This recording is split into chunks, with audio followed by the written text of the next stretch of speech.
हम लोग आज पढ़ेंगे कि रिफ्रैक्शन एट प्लेन सरफेस से इमेज कैसे बनता है।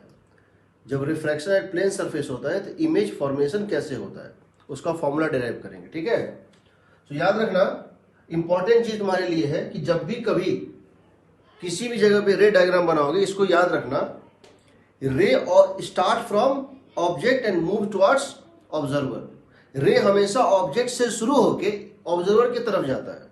याद रखना, rays start from object and move towards observer. तो रे डायग्राम जब भी बनाओगे इस बात को याद रखना कि रेज जो होते हैं ऑब्जेक्ट से स्टार्ट होते हैं, निकलते हैं और ऑब्जर्वर की तरफ ट्रेवल करते हैं। ठीक है, अब बताओ कि मेरे पास यहां पर एक सिचुएशन है कि यहां पर वाटर है। मान लेते हैं ये हमारा वाटर है और यहां पर एक ऑब्जर्वर खड़ा है, एक पर्सन जो है यहां खड़ा है। ये मान लेते हैं एयर है और ये मान लेते हैं कि वाटर है। ये प्लेन सरफेस है, इसके जस्ट बाहर में एक पर्सन खड़ा है और इसके जस्ट बाहर में जो एक पर्सन खड़ा है, ये वाटर है। वाटर की रिफ्रैक्टिव इंडेक्स, इसकी रिफ्रैक्टिव इंडेक्स है 1, इसकी रिफ्रैक्टिव इंडेक्स कुछ दी हुई है 4/3 या कुछ भी है, इसकी रिफ्रैक्टिव इंडेक्स है म्यू। यहां पर एक ऑब्जेक्ट है, इस पानी के अंदर, इस पानी में कोई ऑब्जेक्ट है। देखिए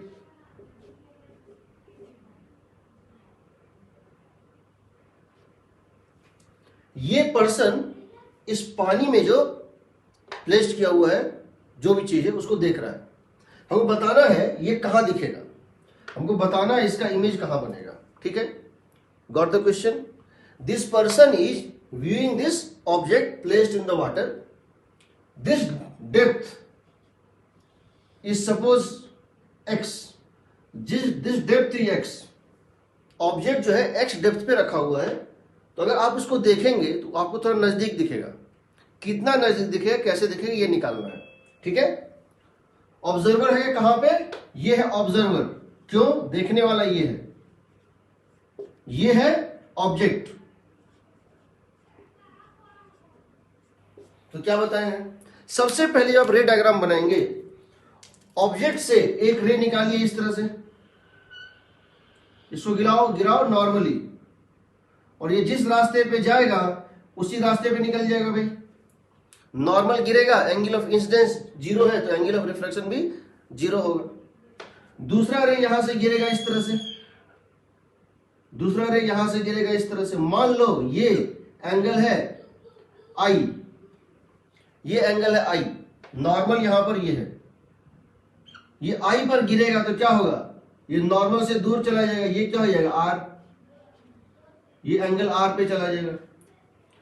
अब बताओ ये रे और ये रे, इमर्जेंट रे, रिफ्रैक्शन के बाद ये रे और ये रे, ये दोनों कहां मिलेगा? ऊपर तो मिलेगा नहीं, कहां मिलेगा? पीछे कहीं मिलेगा यहां पर। This point would be called image. समझ रहे हो? एक रे गिरा नॉर्मल, स्ट्रेट लाइन पे निकल गया, दूसरा गिरा कुछ पॉइंट पे, एंगल पे, और वो रिफ्लेक्ट कर गया।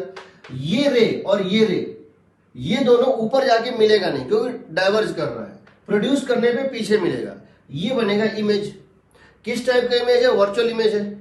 किस टाइप का इमेज है? वर्चुअल इमेज है। समझना, ऑब्जेक्ट क्या है? रियल। ऑब्जेक्ट क्या है? रियल। इमेज क्या है? वर्चुअल। ठीक है, अब हम जानना चाहते हैं कि इस पॉइंट P से ऑब्जेक्ट की एक्चुअल डेप्थ है PO। इस पॉइंट P से ऑब्जेक्ट की एक्चुअल डेप्थ जो है, जो उसकी डेप्थ है वो है PO। हम जानना चाहते हैं, जबकि ये दिख रहा है किस डेप्थ पे? PI पे। यहां से ऑब्जेक्ट की एक्चुअल जो डेप्थ है, दूरी है, वो है PO, बट दिख क्या रहा है? PI। इस पर्सन को क्या लग रहा है? ऑब्जेक्ट यहां नहीं, यहां पर है, यानी कम दिख रहा है, नजदीक दिख रहा है। कितना दिख रहा है, हम ये निकालना चाहते हैं। ठीक है, सबसे पहले हम क्या करें? डिराइव करना है। हम सबसे पहले यहां पर लगा देते हैं स्नेल्स लॉ। तो क्या लिख देंगे बताओ? यहां अगर हम लगा दें स्नेल्स लॉ तो क्या लिखेंगे? और हम यहां पे लगा दें स्नेल्स लॉ तो क्या लिखेंगे? क्या हम लिख सकते हैं mu sine i, mu sine i is equal to 1 sine r, mu sine i is equal to 1 sine r, ये होता है Snell's law. Mu 1 sine theta 1 is equal to mu 2 sine theta 2। Now अब समझो, जितने race गिरेंगे यहां पर, कुछ रे यहां गिरेगा, कुछ रे यहां गिरेगा, सब रे एक ही जगह नहीं मिलता है। जितने रेस के ऊपर गिरेंगे अलग अलग एंगल आई पे, सब एक जगह नहीं मिलते हैं। इसीलिए हमको यहां पे अब क्या करना है, यहां तक तो ठीक है, take i tending to 0 and r tending to 0। हम क्या कह रहे हैं, हम एंगल आई को बहुत छोटा ले रहे हैं और एंगल आर को भी बहुत छोटा ले रहे हैं। आई 0 नहीं है, 0 उसके पास है, 1 डिग्री है या 2 डिग्री है। समझो, 0 होना और बहुत छोटा होने में फर्क है। टेंडिंग टू 0 का मतलब है आई बहुत स्मॉल है, आई एंड आर स्मॉल। आई और आर की वैल्यू क्या है, स्मॉल है। अगर ये आई और ये आर बहुत स्मॉल है, और ये आई और ये आर बहुत स्मॉल है, तो उस केस में इसको हम बोलते हैं टेक्निकली, इसको हम टेक्निकली बोलते हैं नॉर्मल व्यूइंग। क्या बोलते हैं? नॉर्मल व्यूइंग, या उसको बोल सकते हो पैरेक्सियल अप्रोक्सीमेशन।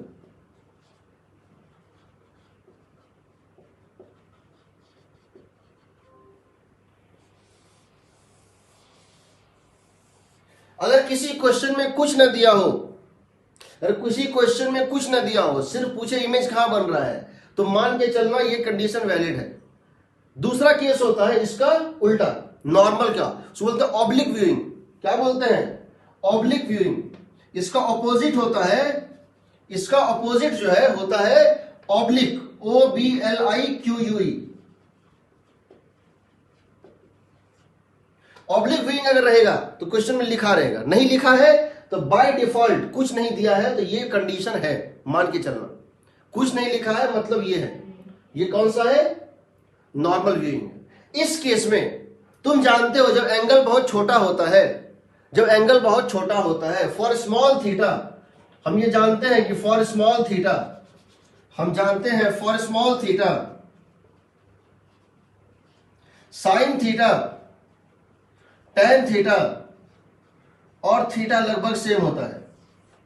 अगर थीटा बहुत छोटा होगा तो sine theta is equal to theta and tan theta is equal to theta. Theta बहुत छोटा होने पे साइन थीटा और थीटा सेम होता है इन रेडियन, रेडियन में। ठीक, हमको यहां वो यूज करना है, तो हम क्या लिख दें यहां पर? साइन आई को लिख देते हैं टेन आई और यहां लिख देते हैं टेन आर। सिर्फ नॉर्मल व्यूइंग के लिए, ऑब्लिक के लिए नहीं। ऑब्लिक का स्पेशल क्वेश्चन बनता है, ऑब्लिक व्यूइंग का स्पेशल क्वेश्चन बनता है, वो तुमको बताएंगे कब बनता है। बट जो तुम्हारा पूरा जो तुमको प्रैक्टिस करना है वो नॉर्मल व्यूइंग पे ही होता है। यहां थीटा बहुत छोटा है तो क्या करें बताओ? लिख दें म्यू टेन आई, साइन आई को हम रिप्लेस कर रहे हैं टेन आई से, 1 टेन आर लिख दें। साइन आई को टेन आई मान लिए और साइन आर को टेन आर मान लिए, क्योंकि हमारा एंगल आई और आर छोटा है। हम एकदम इसके लाइन में, यहां से ऐसे वर्टिकल लाइन खींचोगे, हम यहां से यहां के बीच में है कहीं। हमारा आई जो है ना, हमारा आई जो है वो यहां से यहां तक में प्लेस्ड है। हम इस लाइन से बहुत ज्यादा डेविएट नहीं हो रहे हैं, हल्का फल्का डेविएट हो रहे हैं, बहुत ज्यादा तिरछा नहीं देख रहे हैं, लगभग सीधा देख रहे हैं। पक्का सीधा ना भी हो लेकिन लगभग सीधा हो, लगभग सीधा हो। इस लाइन से हल्का फल्का चेंज हो सकते हैं, बहुत ज्यादा चेंज नहीं होना है। इस केस में टेन आई को क्या लिख दें बताओ? ये एंगल अगर आई है, देखो ये और ये पैरेलल लाइन है, ये एंगल आई है तो ये भी आई होगा। ये और ये नॉर्मल और ये नॉर्मल पैरेलल लाइन है, और ये एक लाइन है, ये आर है तो ये भी आर होगा। तो क्या हम लिख सकते हैं tan i को, क्या हम tan i को लिख सकते हैं इस ट्राइंगल से? कौन से ट्राइंगल से? Triangle PQO। From triangle PQO tan i कितना होगा? PQ by PO।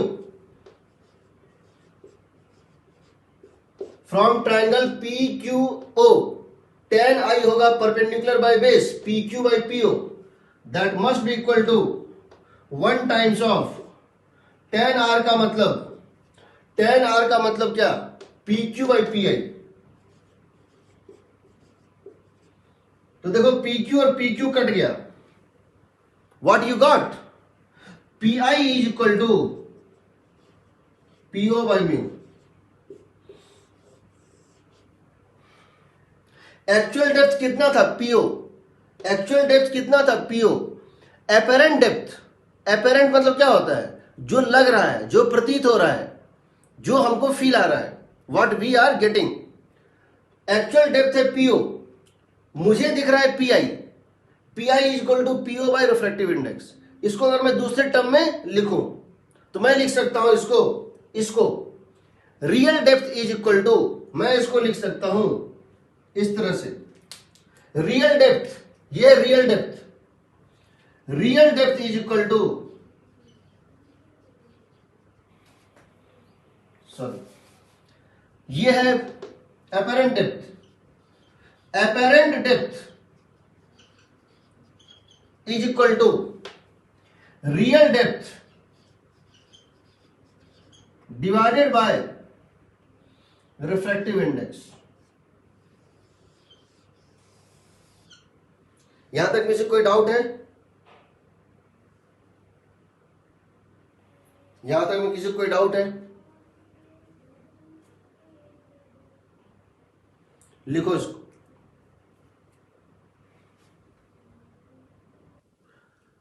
हमने यहां एक चीज डिराइव किया, बट ऐसा भी तो हो सकता था कि हम पानी में होते और हवा में देखते। यहां पर आदमी कहां पे है? एयर में है और देख रहा है पानी को। ऐसा हो सकता है पानी में हो, हवा को देख रहा हो। बहुत सारे केसेस पॉसिबल है। तो हम इसको इस तरह से लिख रहे हैं कि मैं अगर किसी मीडियम में खड़ा हूं, एयर मीडियम में मैं खड़ा हूं, तो एयर को मैं उतने ही थिकनेस का देखूंगा।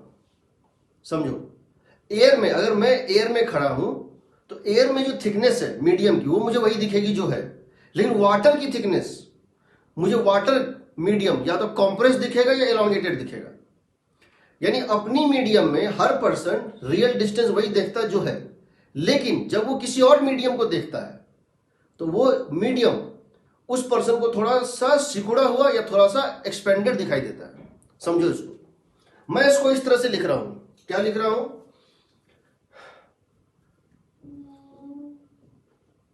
apparent thickness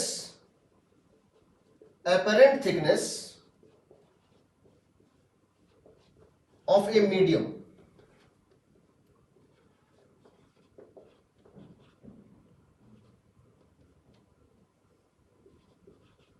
is equal to real thickness of that medium divided by refractive index of that medium divided by refractive index of observer medium।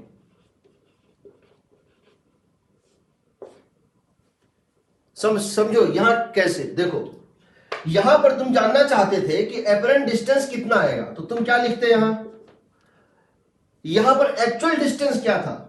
Actual distance क्या था? PO। देखो, रियल थिकनेस क्या था? यहां से यहां तक वाटर है, वाटर की थिकनेस कितनी है? X। वाटर की थिकनेस कितनी है? X डाल दिए, डिवाइडेड बाय वाटर की रिफ्रैक्टिव इंडेक्स। जिस मीडियम की थिकनेस है PO, उस मीडियम की रिफ्रैक्टिव इंडेक्स क्या है? म्यू। और जो पर्सन देख रहा है, ऑब्जर्वर, वो कौन सी मीडियम में खड़ा है? 1। समझ रहे हो?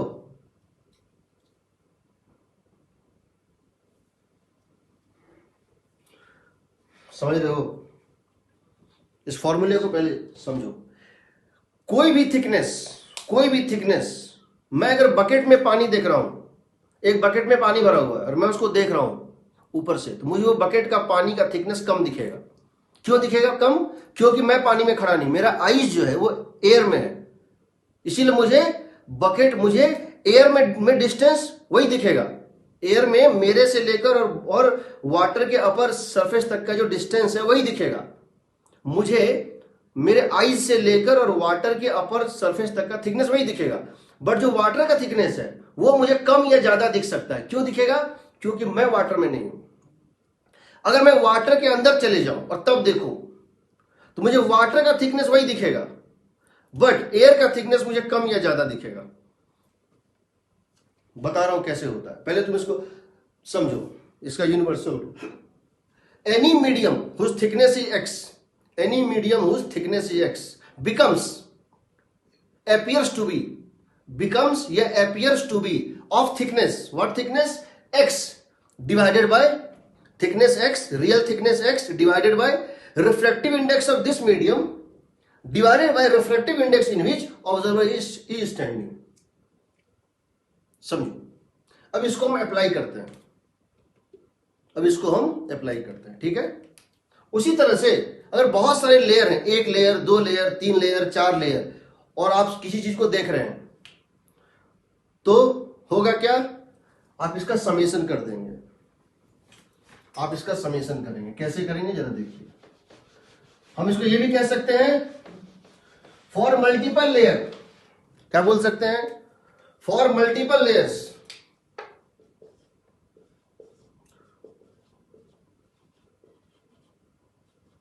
फॉर मल्टीपल लेयर्स हम लिख सकते हैं x apparent is equal to, apparent distance is equal to x1 plus x2 plus x3 divided by actual thickness क्या था? फर्स्ट मीडियम का एक्चुअल थिकनेस है x1, सेकेंड मीडियम का एक्चुअल थिकनेस है x2, सेकेंड का है x3, divided by refractive index of first medium with respect to refractive index of observer medium, refractive index of second medium by refractive index of observer medium, refractive index of third medium with respect to refractive index of observer medium। ये होता है example समझना मेरे बात को।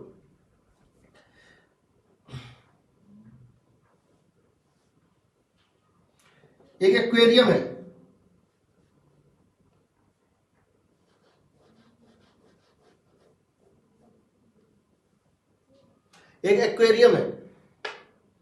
इसमें water है। Aquarium समझते हो?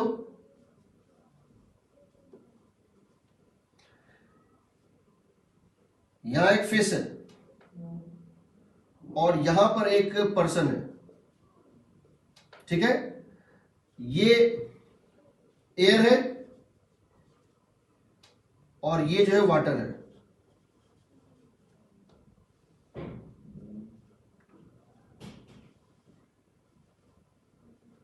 इसका रिफ्रैक्टिव इंडेक्स है 1, इसका रिफ्रैक्टिव इंडेक्स क्या है? इसका रिफ्रैक्टिव इंडेक्स है 4/3, ठीक है।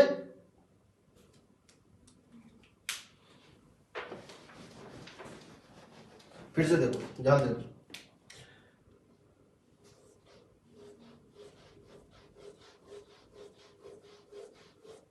यहां एक फिश है और यहां एक पर्सन है। एयर में पर्सन है, वाटर में ये। वाटर का रिफ्रैक्टिव इंडेक्स है 4/3, एयर का रिफ्रैक्टिव इंडेक्स है 1। ये पर्सन यहां से एक सर्टेन डिस्टेंस पे है और एक फिश भी यहां से एक सर्टेन डिस्टेंस पे है, ठीक है। ये पर्सन जो है वाटर सरफेस से एक सर्टेन हाइट ऊपर है और ये फिश जो है सर्टेन डेप्थ पानी में है। कितना कितना है देखो, हम कह रहे हैं suppose this is 12 metre and this is 8 metre. This is 12 metre, the person is at 12 metre and this is at 8 metre. आपको ये बताना है at what distance the fish see the man and at what distance the man see the fish. So पहला question है, इस question में कोई doubt नहीं है किसी को। पहला question number 1, find apparent distance of fish from the man। ठीक, क्वेश्चन में कोई डाउट है किसी को? बाल्टी के अंदर बकेट में पानी है, पानी के अंदर एक फिश है और हम बाहर से देख रहे हैं। हम कितने हाइट पे देख रहे हैं? 12 मीटर से, और फिश कितने डेप्थ पे? 8 मीटर पे। इसकी रेफरेंस 4/3, इसकी 1 है। हमको बताना है ये पर्सन फिश को कितने डिस्टेंस पे देखेगा। तो हम कह रहे हैं x apparent is equal to, real distance पहले लिख लेते हैं, 12 मीटर प्लस 8 मीटर। एग्रीड? दोनों को डिवाइड होना है, दोनों को किसी नंबर से डिवाइड होना है। रियल डिस्टेंस क्या है बताओ? 12 metre plus 8 metre, 12 metre plus 8 metre. अब बताओ इस 12 मीटर वाले का रिफ्रैक्टिव इंडेक्स क्या है? 12 मीटर वाले का रिफ्रैक्टिव इंडेक्स क्या है? 1। 8 मीटर वाले का क्या है? 4/3। अब बताओ ऑब्जर्वर कौन है? देख कौन रहा है? देख कौन रहा है?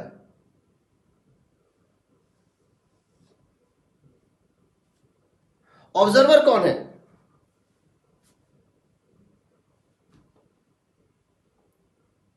मैन या फिश? मैन ऑब्जर्वर है और फिश ऑब्जेक्ट है। मैन ऑब्जर्वर है और फिश जो है ऑब्जेक्ट है। ये ऑब्जर्वर है और ये जो है ऑब्जेक्ट है। समझ रहे हो? अगर हम रे डायग्राम बनाएंगे यहां पे, हम इसको रे डायग्राम से अगर बनाएंगे तो फिश से रे निकलेगा और ऊपर की तरफ जाएगा। वो रे डायग्राम इसको जस्टिफाई करेगा, क्योंकि देखने वाला मैन है, जिसको देख रहा है वो फिश है। तो यहां क्या लिख दें? What is the refractive index of the observer medium? What is refractive index of the observer medium? 1 1। Observer किस मीडियम में है? एयर में है। तो यहां डिवाइड होगा 1 से, ये डिवाइड होगा 1 से, तो कितना आ जाएगा बताओ? 12 प्लस 6, 18 मीटर आएगा।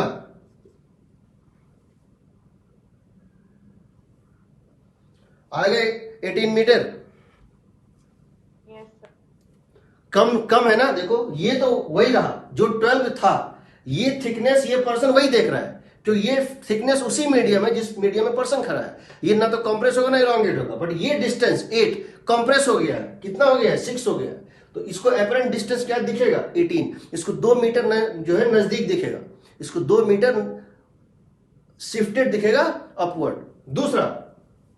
दूसरा question, find apparent distance of man as seen by fish।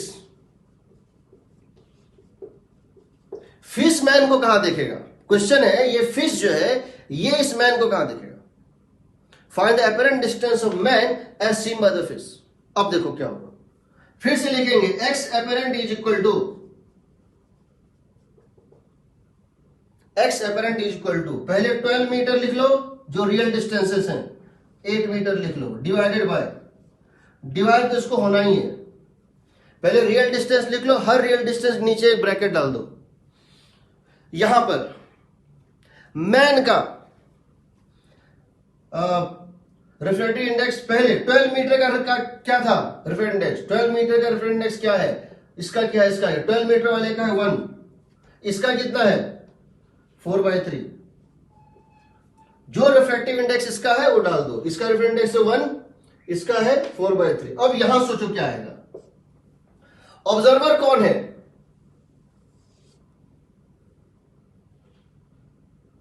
Observer कौन है? फिश। यानी अगर हम यहां रे डायग्राम बनाएंगे, ऑब्जेक्ट कौन है? Man. This man is the object, because जिसको देख रहे हो वो ऑब्जेक्ट होता है, जो देख रहा है वो ऑब्जर्वर होता है। तो किससे डिवाइड करें दोनों को? 4/3 से ना। इन दोनों को किससे डिवाइड करें? 4/3 से ना। तो क्या करेंगे यहां पे? 4/3 एंड 4/3। तो देखो ये रेशियो हो गया 1, ये रेशियो 4/3/4/3 1, यानी 8। फिश को ये डिस्टेंस 8 ही दिखेगा, ना बढ़ेगा ना घटेगा। अपने मीडियम में हर ऑब्जर्वर सेम डिस्टेंस देखता है, लेकिन ये डिस्टेंस नहीं दिखेगा सेम, ये बढ़ जाएगा। मैन फिश को नजदीक देखता है, फिश मैन को दूर देखता है। देखो कैसे, कितना आ जाएगा बताओ? ये कितना हो जाएगा? 12 बाय, ये होगा 3/4, तो ये 4/3। 12 इंटू 4/3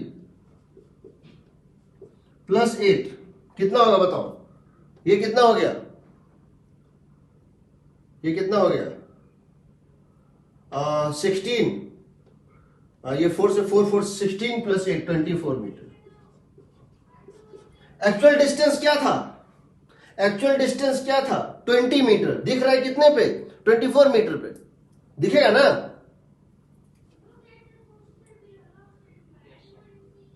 समझ रहे हो?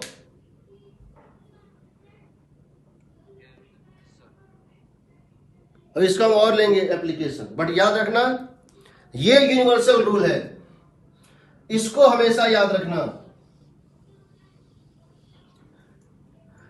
जिस मीडियम में मीडियम का रिफ्रैक्टिव इंडेक्स और ऑब्जर्वर का सेम है, जहां μ2 और ये सेम है, वहां ये 1 आएगा, वहां ये डिस्टेंस वही आएगा जो पहले था। बाकी सारे में जहां ये रेशियो 1 से बड़ा है, वहां ये डिस्टेंस सिकुड़ जाएगा, और जहां ये रेशियो 1 से छोटा है, वहां ये मल्टीप्लाई होकर बढ़ जाएगा।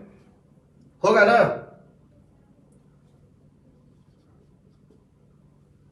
अब इसको फिर से लेंगे, देख लो।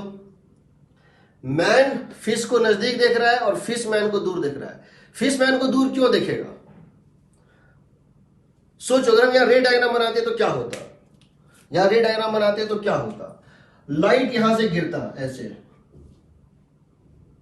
उसके बाद लाइट ऐसे बेंड कर जाता नॉर्मल की तरफ, ये तो पीछे जाके मिलता ना। अगर मैन ऑब्जेक्ट है और फिश ऑब्जर्वर है, यानी रे जो है मैन से चलता और फिश के तरफ चलता, एक तो स्ट्रेट लाइन पे जाता, वो तो अनडिविएटेड निकल जाता। हमेशा लाइट ऑब्जेक्ट से शुरू होता, ऑब्जर्वर की तरफ जाता है। तो अगर लाइट नीचे जाएगा तो ये तो समझ में आ गया कि ये तो इस केस में ऑब्जेक्ट ये है, सेकंड केस में मैन, और देखने वाला फिश है, ऑब्जर्वर फिश है। So light should travel from man to fish. तो जब ये ऐसे जाएगा रे, तो क्या होगा? ये नॉर्मल की तरफ बेंड कर जाएगा। तो इसको प्रोड्यूस करोगे तो कहां मीट करेगा? पीछे ना। तो मैन का इमेज यहां बनेगा ना, तो दूर बनेगा ना। वो दूर यहां से भी आ रहा है। ये फॉर्मूला तुमको हर केस में देगा, बताएंगे कैसे। पहले इसको नोट करो। किसी को डाउट है? हम पहले इसको नोट करो, फिर हम बहुत सारे इलस्ट्रेशन लेंगे।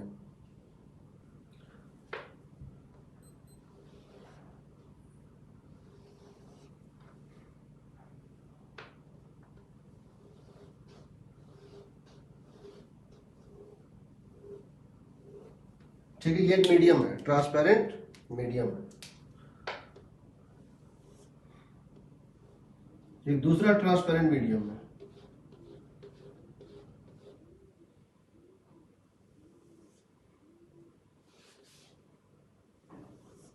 एक तीसरा ट्रांसपेरेंट मीडियम है। ठीक है,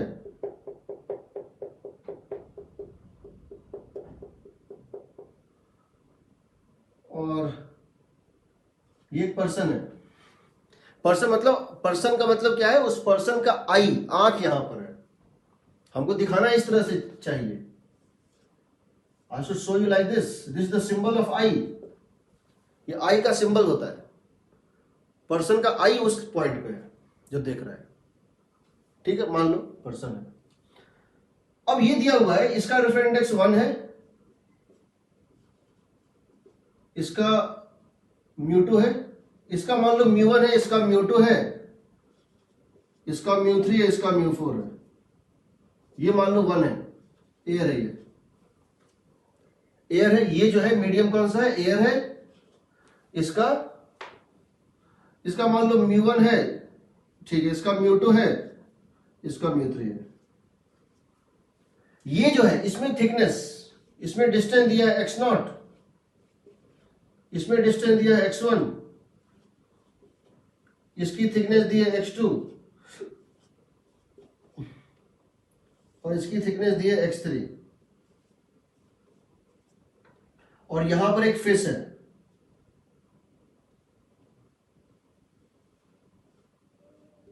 यहां पर एक फेस है, समझ गए? एयर में ये पर्सन खड़ा है, एक हो सकता है ग्लास मीडियम हो, ये हो सकता है ग्लिसरीन हो, ग्लास हो, ग्लिसरीन हो सकता है वाटर हो सकता है कि मीथेन हो, मतलब ब्यूटेनॉल हो, कोई लिक्विड फॉर्म में कोई केमिकल हो जिसकी रिफरेंस कुछ और है। Now question is find apparent distance at which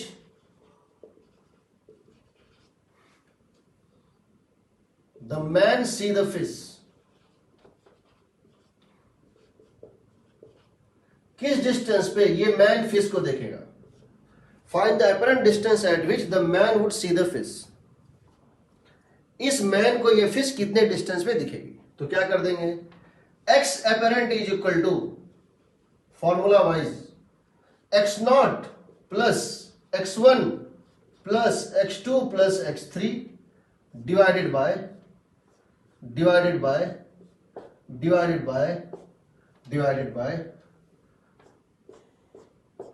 what is refractive index of this medium? 1 of this medium μ1, of this medium μ2, of this medium μ3।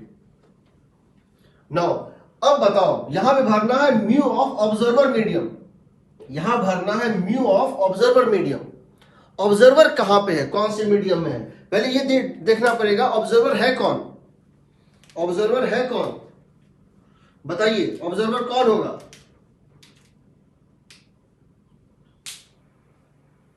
Man या fish?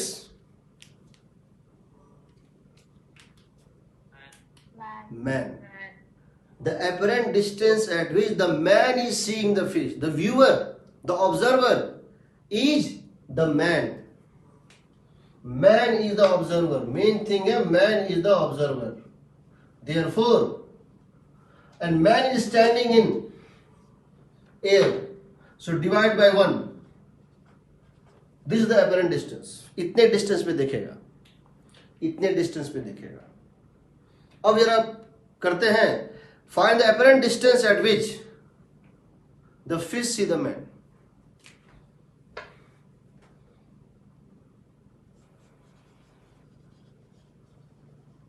The apparent distance at which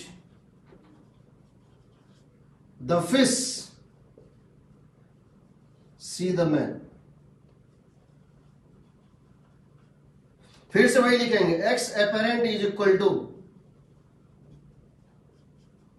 x0 plus x1 plus x2 plus x3 divided bye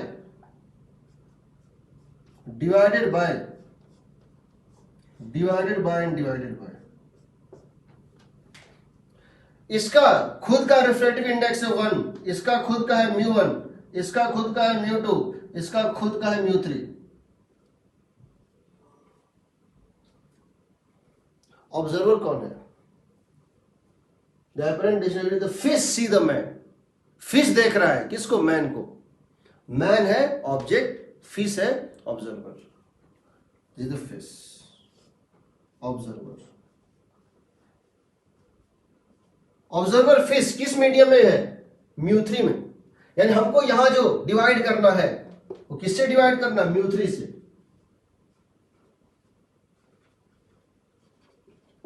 देखो ये ratio 1 आएगा, यानी ये distance x3 उतना ही thickness दिखेगा जितना है, बाकी x2 या तो ज्यादा दिख सकता है या कॉम्प्रेस दिख सकता है। हर मीडियम मेरा मीडियम छोड़ के सारा मीडियम, जिस मीडियम में मैं कराऊं उस रिफ्रैक्टिव इंडेक्स का मीडियम छोड़ के हर मीडियम या तो सिकुड़ जाता है या एलोंगेट हो जाता है, लेकिन मेरा मीडियम वही रहता है, मेरे मीडियम में मेरा डिस्टेंस वही रहेगा।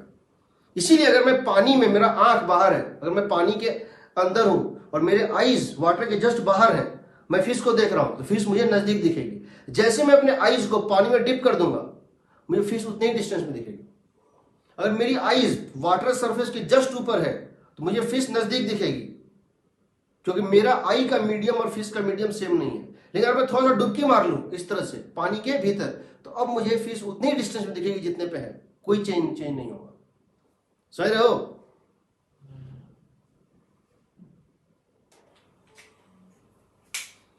समझ रहे हैं? अगर मैं आपसे यहां एक और क्वेश्चन पूछूं, दो क्वेश्चन मैं और पूछ सकता हूं। एक क्वेश्चन तो ये हो गया, एपरेंट डिस्टेंस क्या था, तुमने निकाल लिया। मैं अगर यहां तुमसे ये पूछूं find the shift in the distance, मैं ये जानना चाहता हूं what is the shift. Shift का मतलब क्या होता है? The difference between the actual distance and the apparent distance, कितना दूर आगे या पीछे चला गया। ऑब्जेक्ट यहां पर है, ऑब्जेक्ट यहां पर है, मुझे दिख रहा है यहां पर, ऑब्जेक्ट यहां पर है, मुझे दिख रहा है यहां पर, ये पर्सन इसको देख रहा है फिश को, फिश यहां पर है बट दिख रहा है यहां पर। यहां से फिश तक का डिस्टेंस पता है, रियल डिस्टेंस कितना था, x0 plus x1 plus x2 plus x3। लेकिन यहां से फिश की इमेज तक का डिस्टेंस कितना है, x0 by 1 plus x1 by μ1 plus x2 by μ2 plus x3 by μ3। तो यहां से यहां जो शिफ्ट हुआ उसको बोलते हैं एपरेंट शिफ्ट। तो समझ लो एपरेंट शिफ्ट कितना होता है। एपरेंट शिफ्ट अगर कोई पूछेगा तो क्या कर दोगे, x1 plus x2 plus x3 plus x4 minus x apparent हो जाएगा ना। रियल डिस्टेंस ये था, एपरेंट डिस्टेंस ये है, इतना शिफ्ट कर दो। एग्रीड?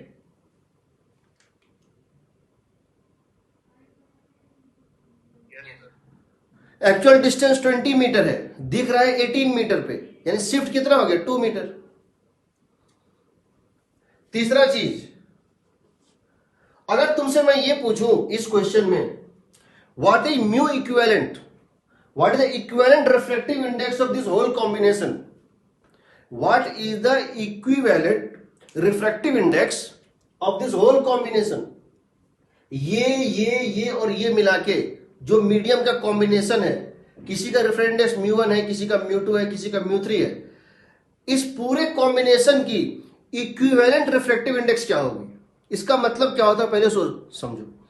अगर मैं यहां से यहां तक का थिकनेस, अगर मैं यहां से यहां तक का जो मटेरियल है उसको एक कॉमन म्यू का ले लूं, एक कॉमन रिफ्रैक्टिव इंडेक्स का ले लूं, मैं थिकनेस वही रखूं, मैं ऑब्जेक्ट में मैन और फिश के बीच का जितना लेयर है जिसकी अलग अलग रिफ्रैक्टिव इंडेक्स है, मैं सबको एक कॉमन वैल्यू का रिफ्रैक्टिव इंडेक्स कर लूं, मैं पूरी मीडियम को होमोजीनियस बना दूं, एक रिफ्रैक्टिव इंडेक्स बना दूं, तो भी मुझे ऑब्जेक्ट वहीं दिखनी चाहिए, इमेज वहीं दिखनी चाहिए, उतना ही शिफ्ट होना चाहिए, उतना ही डिस्टेंस होना चाहिए एपरेंट, उसको मैं क्या बोलूंगा, एपरेंट रिफ्रैक्टिव इंडेक्स। समझो what is meaning of apparent refractive index. तुमने यहां पर लिखा x0 by 1 plus x2 by μ1 by 1 plus x3 by μ2 by 1 plus x4 by μ3 by 1, x3 by μ3 sorry x0 x1 x2, ये तुम्हारा क्या है, एपरेंट डिस्टेंस है ना, है ये तुम्हारा एपरेंट डिस्टेंस है। अब मान लो यहां से यहां तक का थिकनेस, टोटल थिकनेस क्या है, x0 plus x1 plus x2 plus x3, और यहां से यहां तक का टोटल जो थिकनेस है वो अगर कॉमन मटेरियल का बना होता, एक कॉमन म्यू का, यहां से यहां तक म्यू की वैल्यू सेम होती, तो कितनी होती कि वही एपरेंट डिस्टेंस मिलता। तो क्या कर दोगे, इसको लिख दोगे x0 plus x1 plus x2 plus x3 total thickness divided by mu equivalent होता। इसको बोलते हैं म्यू इक्विवेलेंट, समझ लो।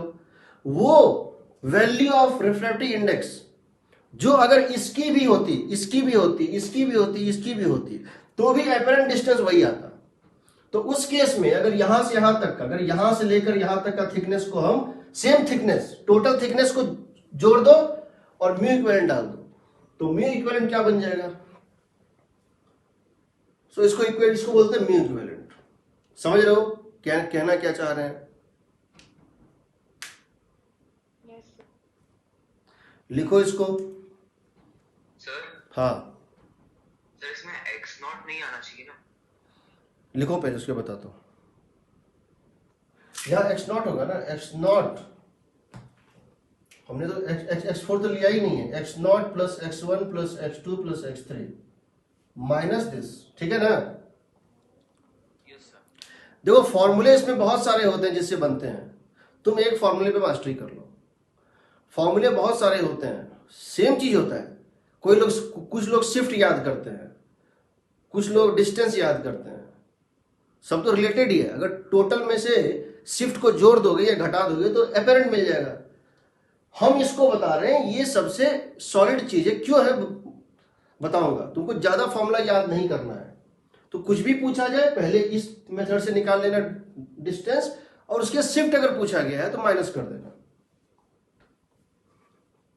बता रहा हूं ऐसा मैं क्यों बताता हूं, वही बताऊंगा।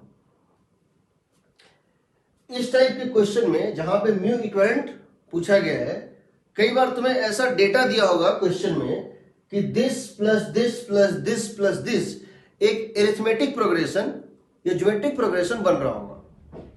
या हो सकता है 1 plus 2 plus 3 plus 4 plus plus plus up to 10 बन रहा होगा। तुम इन सब का फॉर्मूला जानते होगे मैथ में।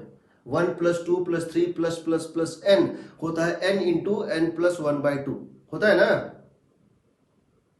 Yes sir.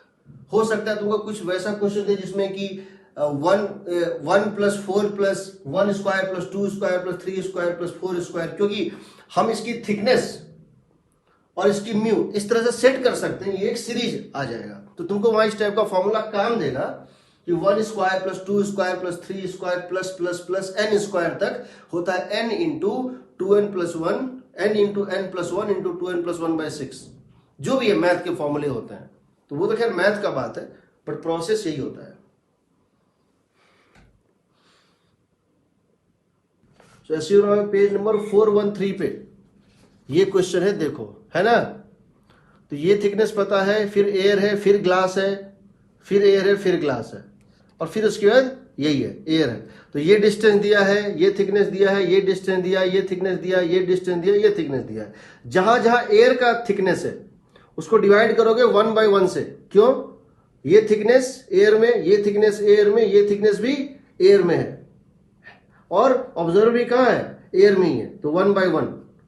और ये और ये जो है, इनकी थिकनेस को डिवाइड करोगे इनके रिफ्रैक्टिव इंडेक्स से डिवाइडेड बाय 1।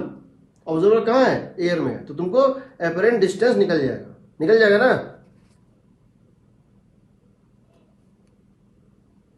गेटिंग और नॉट?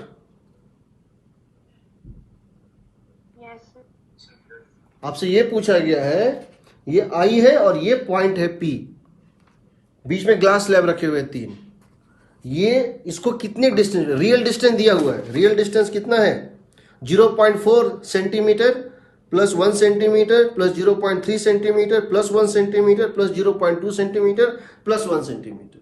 अब जो 1 सेंटीमीटर है सब एयर में है, तो that divided by 1 divided by 1, यहां भी 1 यहां भी 1, क्योंकि उसकी थिकनेस भी 1 सेंटीमीटर वालों की 1 है, मतलब उसकी जो है थिकनेस भी सबकी 1 सेंटीमीटर है, रिफ्रैक्टिव इंडेक्स भी 1 है, एयर में है, ऑब्जर्वर भी एयर में ही है। अब बचा ग्लास वाला, तो ग्लास में एक का थिकनेस है 0.4, उसकी रिफ्रैक्टिव इंडेक्स है 1.4 डिवाइडेड बाय 1, थिकनेस बाय 1.4, उसकी refractive index divided by observer तो 1 में। उसके बाद का क्वेश्चन है क्वेश्चन नंबर 20। क्वेश्चन 20 क्या दिया हुआ है?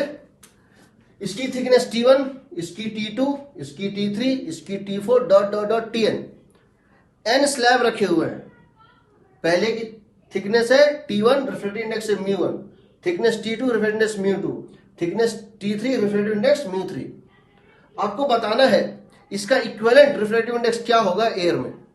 अगर आप एयर में यहां से देख रहे हैं तो आपको इसका इक्विवेलेंट रिफ्रैक्टिव इंडेक्स बताना है। तो क्या करेंगे, x1 by μ1/1 plus x2 by μ2/1 plus x3 by μ3/1 plus plus plus xn by μn/1 air में निकालना is equal to x1 plus x2 plus x3 plus x4 plus plus xn divided by mu equivalent by 1।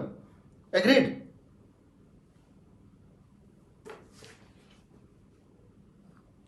सही है? Yes sir. वो mu equivalent आपका answer होगा।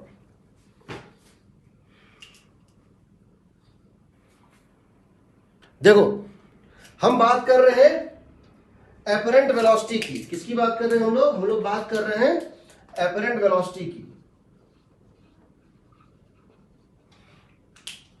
Velocities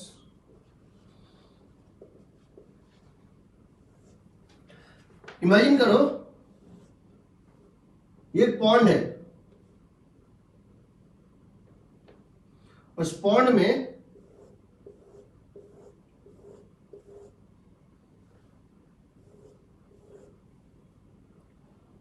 इस pond में एक फिश है और यहां पर एक बर्ड है। This is a bird and this is a fish. The bird and a fish, ठीक है। नाउ सपोज दैट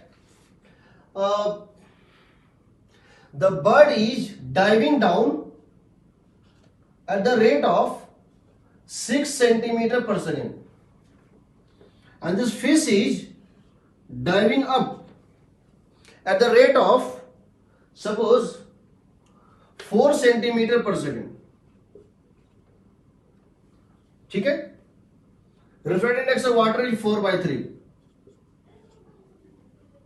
तो ये बताओ what is the actual, what is the real relative velocity between them? 10। हाँ सर। ये इसकी तरफ 6 से आ रहा है, ये इसकी तरफ 4 से जा रहा है, तो both find themselves to be coming closer at the rate of 10 centimetre per second. लेकिन दोनों को दिखेगा नहीं ऐसा। क्यों नहीं दिखेगा? जरा ये देखो, हम कह रहे हैं एज सीन बाय बर्ड। समझना इसको कैसे बनाते हैं? As seen by bird.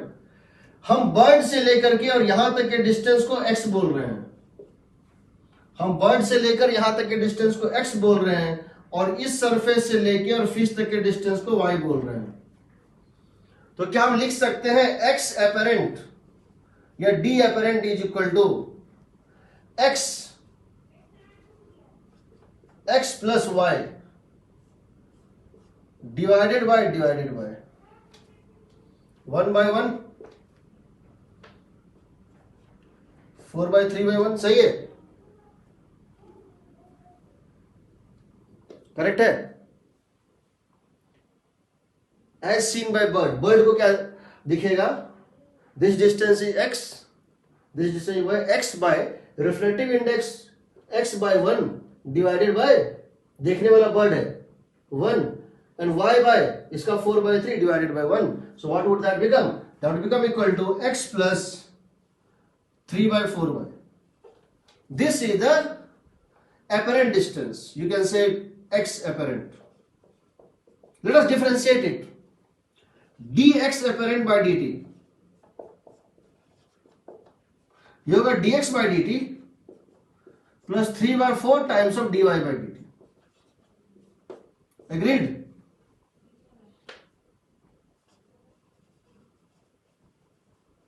कितना आएगा? What is dx by dt? What is the rate of change of x? यहां से यहां तक का डिस्टेंस किस रेट से चेंज हो रहा है? एयर की थिकनेस किस रेट से चेंज हो रही है?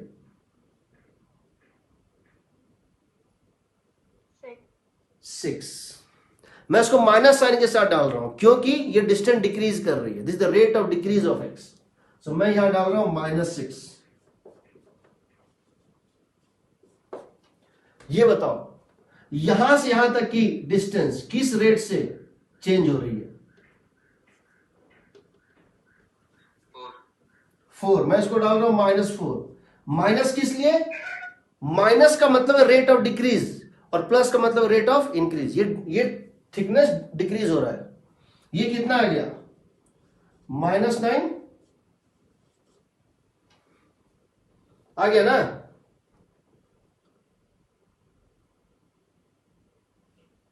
सही है। Yes, sir.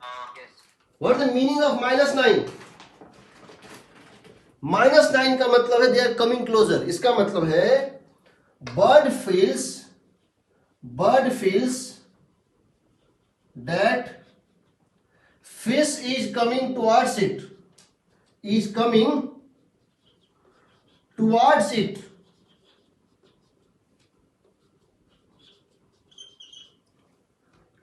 डिस्टेंस घट रहा है towards it at the rate of 9 centimetre पर, यानी कि इसकी जो वेलोसिटी होगी 9 सेंटीमीटर पर सेकेंड जे कैप। अगर ये फिश इसके तरफ आ रहा है, बर्ड के तरफ, तो बर्ड को क्या लग रहा है? ऊपर आ रहा है, यानी 9 सेंटीमीटर पर सेकेंड जे कैप होगा ना?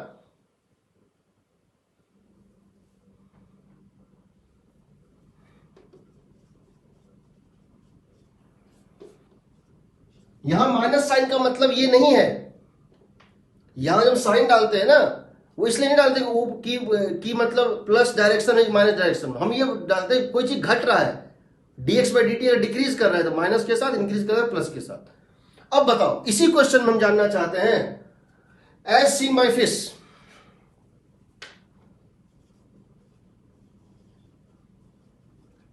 बाय फिश, फिश को क्या लगेगा देख लेते हैं। क्या हम लिख सकते हैं कि x apparent is equal to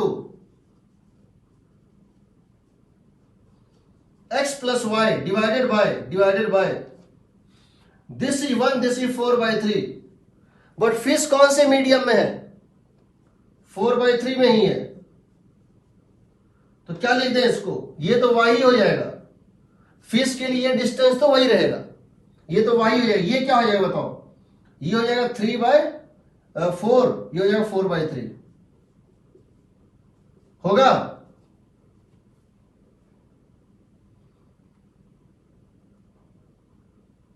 सही है।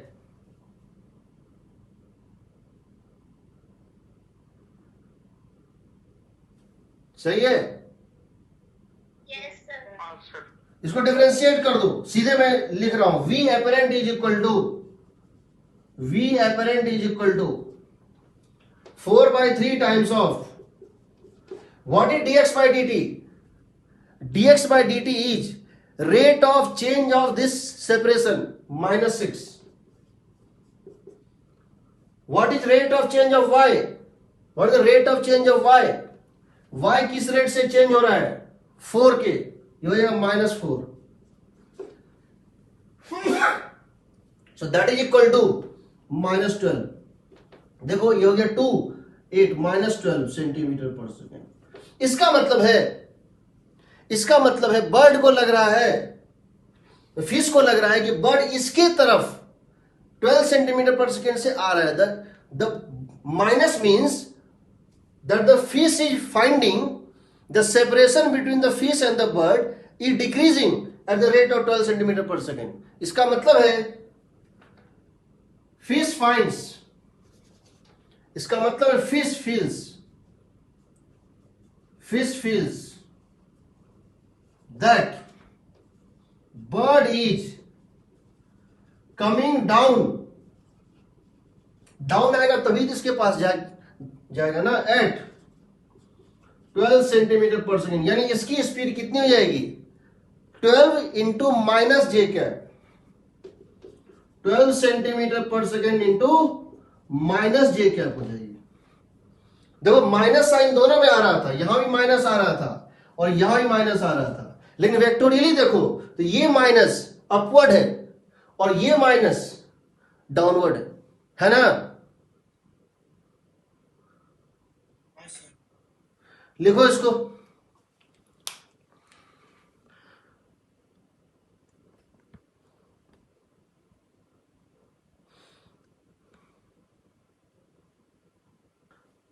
तो इस केस में हम प्लस या माइनस साइन जो यहां डालते हैं वो सिर्फ इस पे डालते हैं कि डिस्टेंस इंक्रीज या डिक्रीज कर रहा है। अगर ये नीचे आ रहा है तो माइनस, ऊपर जा रहा है प्लस, ये नीचे आ रहा है तो माइनस, बट ये ऊपर जा रहा है तो माइनस, और ये नीचे जा रहा है, ये नीचे जाना होता है। ये अगर 4 दे देते हैं नीचे तो ये लेते हैं dx by dt -6, बट ये लेते हैं dy by dt +4, अगर ये नीचे होता तो। समझ रहे हो ना? तो बेसिकली हमको मतलब है यहां पे कि ये डिस्टेंस इंक्रीज कर रहा है तो प्लस साइन देंगे, डिक्रीज कर रहा है माइनस साइन देंगे। सिमिलरली फाइनल वेलोसिटी अगर प्लस के साथ है तो दूरी बढ़ रहा है, अगर माइनस के साथ है दूरी घट रहा है। देखते हैं कैसे। ये क्वेश्चन सुपर सेट क्वेश्चन है, ये समझ लोगे तो उसके बाद इस टाइप क्वेश्चन दिक्कत नहीं आएगी। मान लेते हैं कि ये इस तरह से है,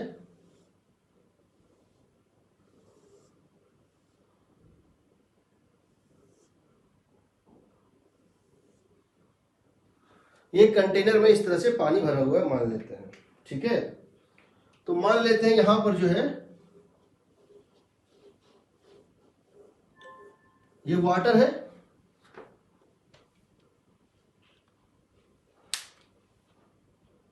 ठीक है, ये वाटर है, ये कोई लिक्विड है, कोई और लिक्विड है ट्रांसपेरेंट, यहां पर जो है एयर है, यहां एक बर्ड है, यहां एक बर्ड है, bird is something like this, so bird is something like this and the bird is diving. Now इसमें यह दिया हुआ है कि यहां पे एक होल है, जिस कारण ये वाटर बाहर आ रहा है, इस होल से ये वाटर बाहर जा रहा है और इस होल से ये वाटर भी बाहर जा रहा है, लीक हो रहा है। The water levels are leaking, ये दोनों वाटर जो है लीक्ड है।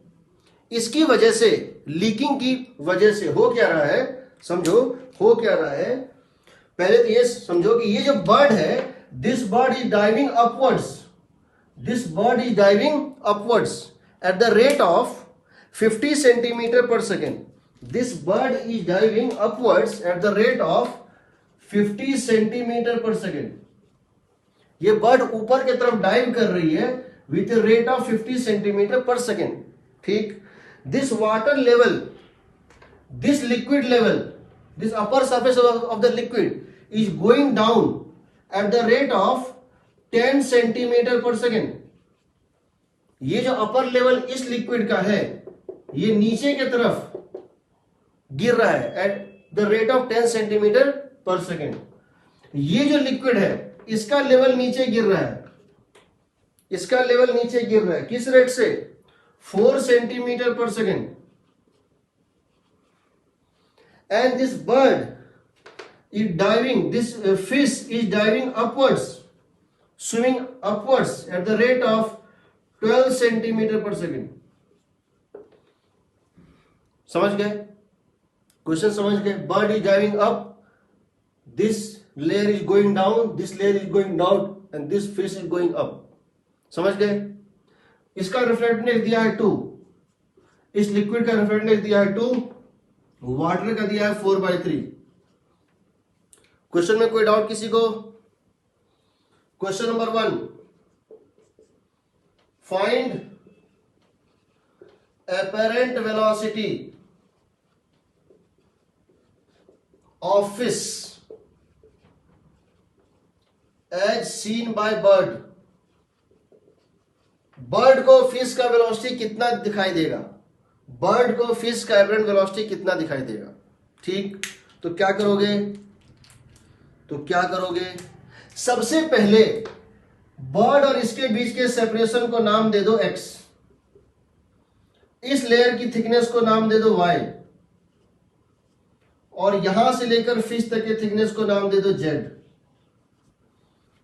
दे दोगे? अब लिखोगे x apparent, apparent distance is x plus y plus z divided by x का रिफ्रैक्टिव इंडेक्स है 1, y का रिफ्रैक्टिव इंडेक्स है 2 और z का रिफ्रैक्टिव इंडेक्स है 4/3। देखने वाला कौन है, बर्ड, ऑब्जर्वर कौन है? बर्ड। बर्ड का रिफ्रेक्टिव कितना है? किस मीडियम में? 1 में। Divided by 1 divided by 1 divided by 1, you would get this is x plus y by 2 plus 3 by 4z। x plus, हम इसको डिफरेंशिएट कर देते हैं तो v एपरेंट हो जाएगा dx by dt plus half of dy by dt plus 3 by 4 of dz by dt। सही है ना? And that would become equal to, what is dx by dt? बताओ, what is dx by dt? What is the rate of change of x? Bird और इसके बीच का distance किस rate से change हो रहा है? 60 प्लस 60 या माइनस 60? प्लस 60। प्लस 60। एक सेकेंड में ये जाएगा नीचे 10, ये जाएगा ऊपर 50, दोनों के बीच का गैप बढ़ जाएगा कितने से? 60 से। प्लस 60 याद रहेगा, plus half of what is dy by dt? ये डिस्टेंस किस रेट से चेंज हो रहा है? -6। करेक्ट। ये नीचे जा रहा है 10 से, ये जा रहा है 4 से। एक सेकंड में ये नीचे जाएगा 6 10, ये जाएगा 4, तो अल्टीमेटली यहां से यहां तक का रिलेटिव डिस्टेंस घट जाएगा 6 से। Plus 3 by 4 what is dz by dt? ये नीचे 4 से, ये ऊपर 12 से, तो दोनों का डिस्टेंस घटेगा किससे? 16 से। होगा? 16 से? हाँ, एक सेकंड में ये नीचे जाएगा 4, ये ऊपर जाएगा 12, हाँ सर, ठीक है, ठीक तो थिकनेस घट जाएगा, इसीलिए माइनस साइन के साथ। तो कितना आ जाएगा बताओ? 60 माइनस 3 माइनस 9। 9 ही ना? नहीं, 12। कितना हो गया बताओ? 45 ना?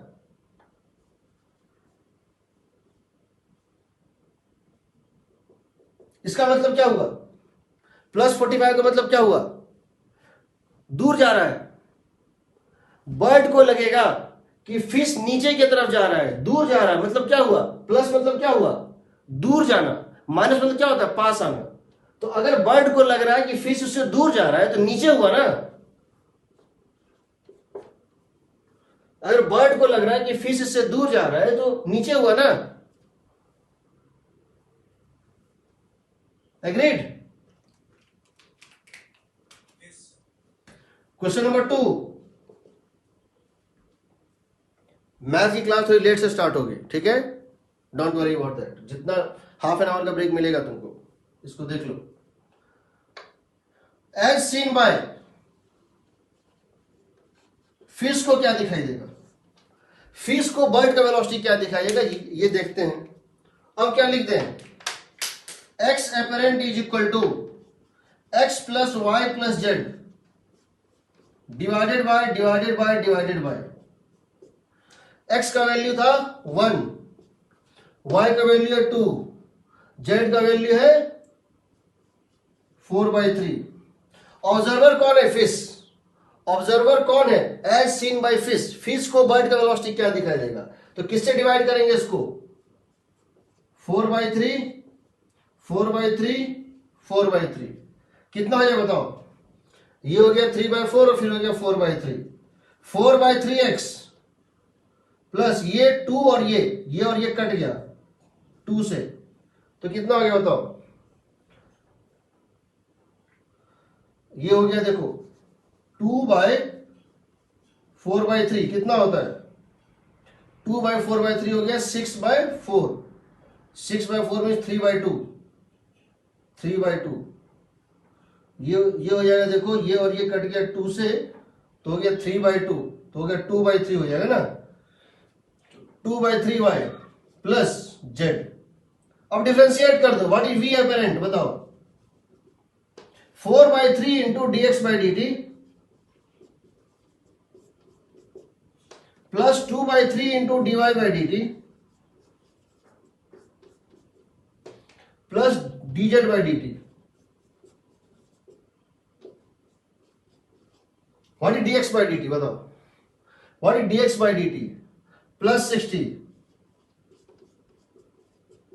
What is dy by dt, what is dy by dt minus 6, what is dz by dt, what is dz by dt minus 16।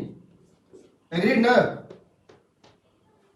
तो कितना हो जाएगा बताओ, ये कटेगा 20 से 80, that would become equal to 80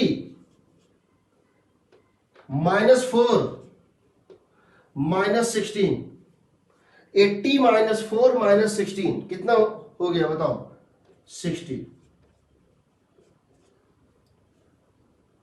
so fish को लग रहा है कि बर्ड इससे दूर जा रहा है, किस रेट से, 60 सेंटीमीटर पर सेकेंड से, यानी कि अपवर्ड्स। दूर जाने का मतलब क्या है, फिश के रेस्पेक्ट में दूर जाने का मतलब क्या हुआ, ऊपर जाना, होगा ना?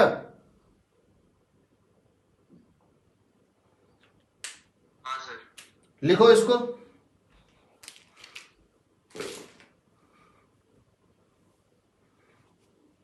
लिखो इसको।